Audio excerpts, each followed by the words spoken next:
I just want to say good morning and thank y'all guys for being here. I ran on accountability and transparency, and I want you to understand that that's a difficult road sometimes. And as we work through issues that come up inevitably in every organization, we have stuff that we need to talk about. We're public employees. We answer to the public as an elected chief. And so that means a lot to me, and I'm not the kind of guy that just says something and never follows through. So in the case, we're going to give an update in regards to the situation that occurred. We gave a press conference about the Lakeview incident with an SRO. On March 13th, the San Angelo Police Department was contacted to conduct an investigation of an inappropriate relationship between an educator and a student at Lakeview High School. Our Criminal Investigations Division responded and conducted that investigation. During the investigation, communication was also found between that same student and one of our school resource officers. That officer was found to be Jonathan Montana, and from the moment that this came to light, I want to make it clear there was never any allegations of criminal wrongdoing. However, we make sure, right? We trust but verify. We look at every angle to make sure, because we don't want something being no stone left unturned. And in the course of that, though, with it being such a serious nature of allegations of what we were seeing, and especially what we call conduct unbecoming, we placed that officer on administrative leave with that. And during that time frame, we conducted our internal investigation alongside the completion of our criminal investigation from our CID, alongside an investigation from the Sheriff's Department, because we believe in transparency, right? So you can't just not have somebody else look at this, right? We want another organization. Now, with that being said, the Sheriff's Department is, the Sheriff Hanna in particular, was a longtime Texas Ranger and one of the best Texas Rangers I've ever had the pleasure of working with. He understands criminal investigations and internal investigations better than probably anybody I know. So we trust him with that, and so that they began their investigation. And that communication, you can have something that is lawful but awful, is what we sometimes say in law enforcement. We found no wrongdoing through our criminal investigation, through the Sheriff's Department criminal investigation. But again, I wanted another layer of protection there, so we contacted the District Attorney's Office to review all the information, all the body camera, everything that we'd done in our investigation. And that information came to light that there was no criminal wrongdoing. However, just because it doesn't meet a criminal standard, we have higher standards inside the San Angelo Police Department. And the conduct that did occur was not in line with our procedures and who we believe we should be. In the course of that investigation, the officer decided to separate from the agency, and we concluded our investigation at the time of that separation. And I'd like to keep these two separate because we're going to go into another one, so I'll open for questions on that. So, in a straightforward way, the officer in question resigned? Yes, sir. Okay. I don't got any. All right. We're going to move into another one. We're going to deal with yesterday, one of our San Angelo Police Department officers, Rodrigo Hernandez, was arrested in the course of an investigation that has been ongoing since March 26th. On that date, a San Angelo Police supervisor reviewed body-worn camera footage of an incident that occurred, and they realized right away that Officer Hernandez did not meet the required reporting standards under the law of an incident that occurred. The seriousness of this and what many would classify as a gross negligence in this was what prompted us to see that this was a violation of the law and that it merited a criminal review. And so we paused our internal investigation, right? Because we started a complaint that was definitely not in line with the standards of the police department. But we paused our internal review and we turned that case over to the Tom Green County Sheriff's Department.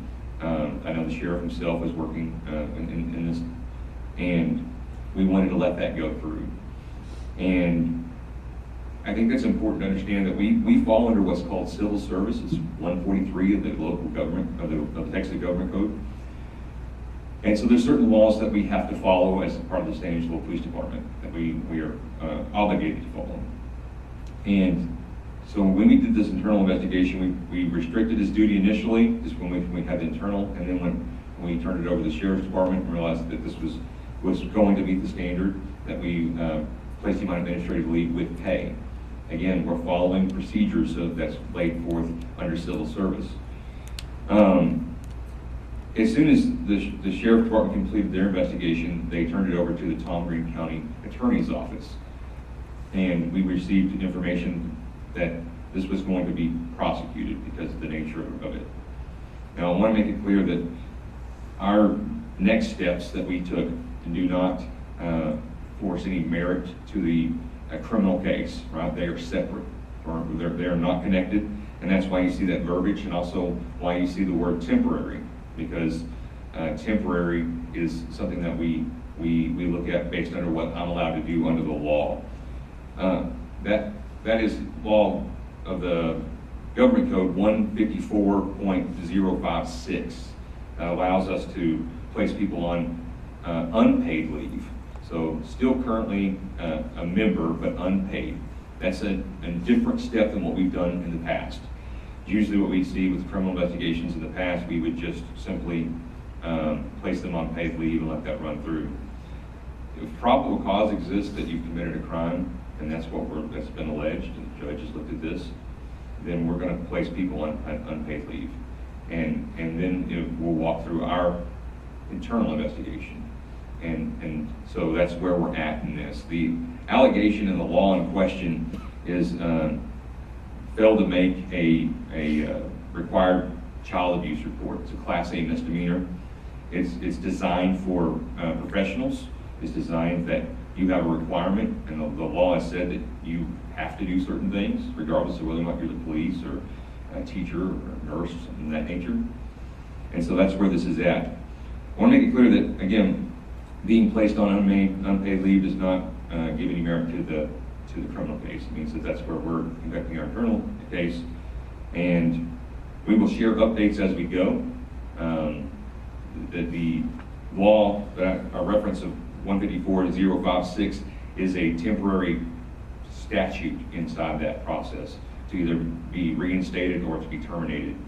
If what holds to be true, right, I tell you that that kind of stuff will not be tolerated inside the San Angelo Police Department, but we give due process and we allow the law to go through, just like every other citizen gets.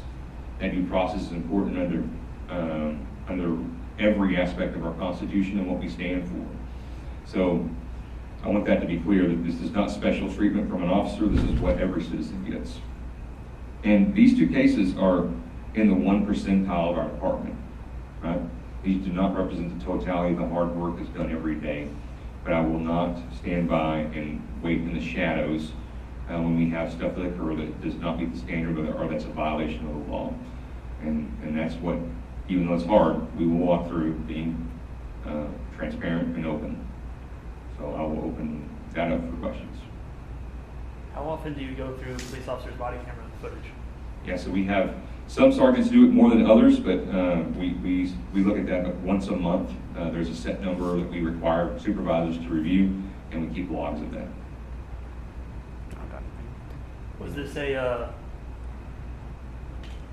if it's part of the investigation, I understand, but was this something that could have been easily missed, or is this something that could be trained to be watched out for more, or something like that?